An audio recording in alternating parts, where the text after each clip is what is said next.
Hello and welcome back to the Dundee YouTube channel, and in this video we're going to be discussing some of the cool features that are available on the new Hyundai Santa Fe.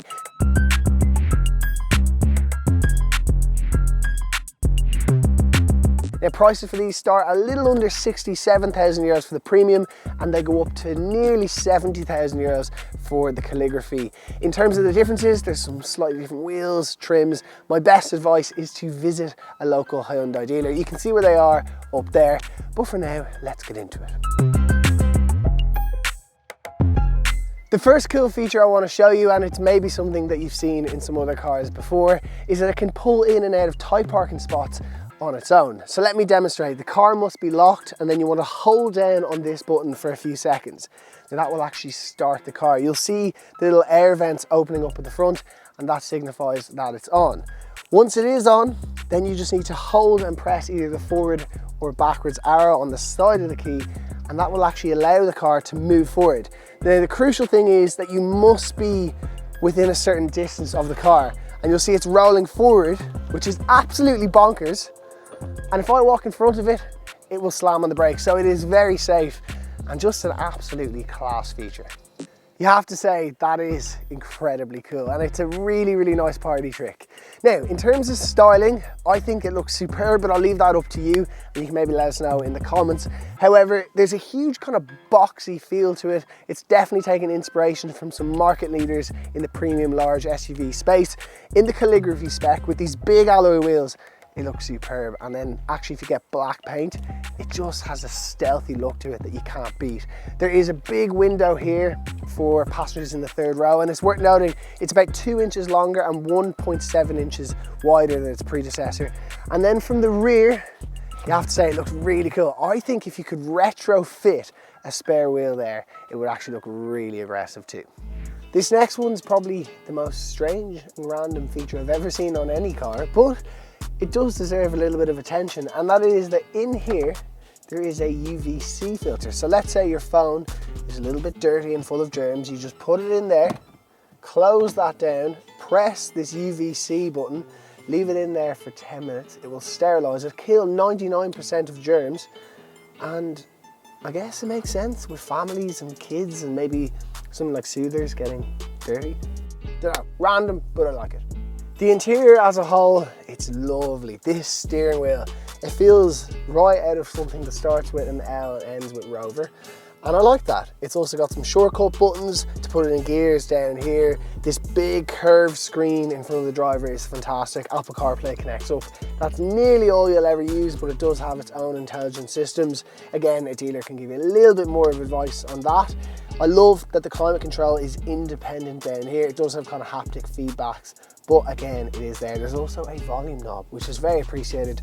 2 wireless chargers. There's also USBC charging points, and then this is clever. So it opens that way and this way.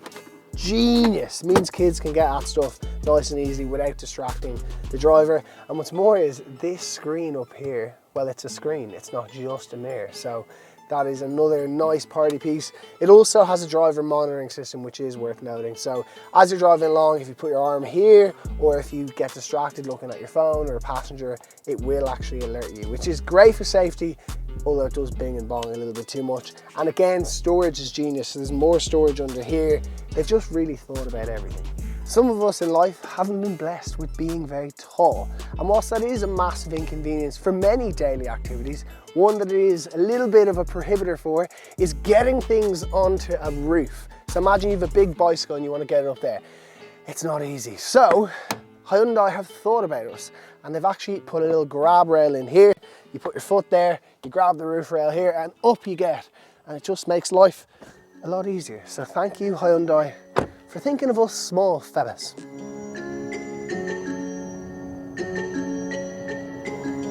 Now, when it comes to driving, it has a 1.6 litre petrol engine paired with an electric motor and a battery. In terms of EV range, it's about 55 kilometers, which I think should suffice for most people doing a little short commute to work or maybe dropping the kids off.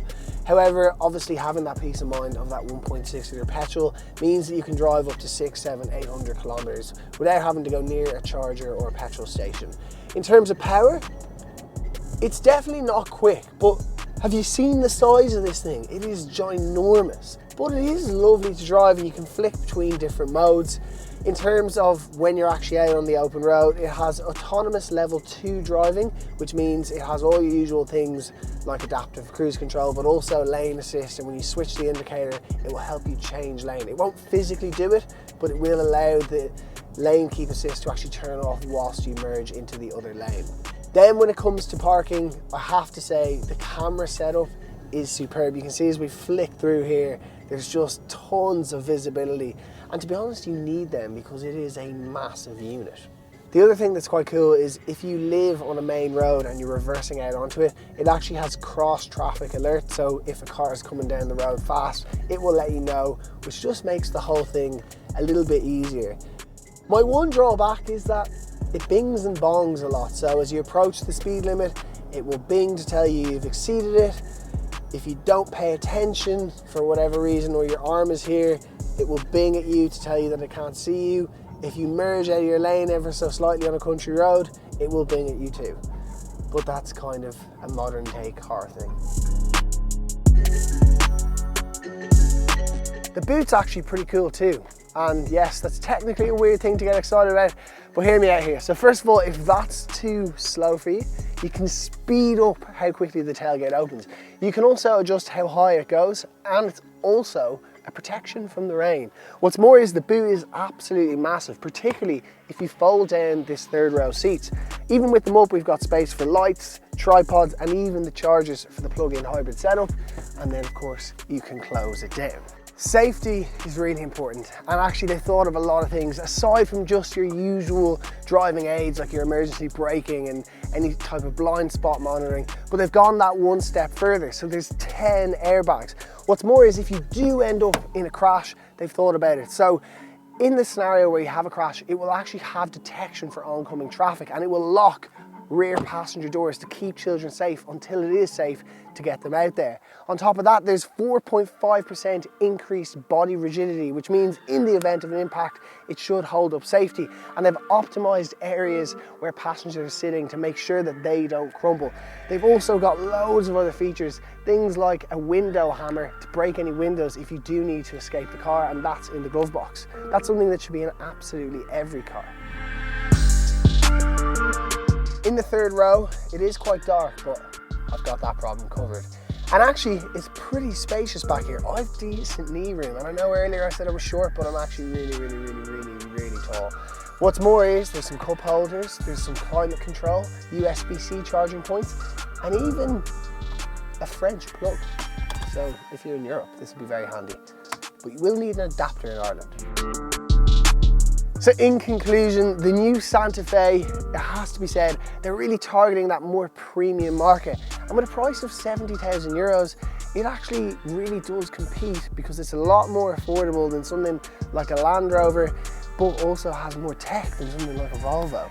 And I have to say, if you're willing to see past your brand snobbiness, then this is actually a fabulous option. It even has isofix points in the third row. It has thought of absolutely everything. Anyway, hopefully you've enjoyed this video. If you have, please make sure to subscribe. If you'd like to search for Hyundais for sale, you can hit the link up there. But for now, we'll see you in the next one.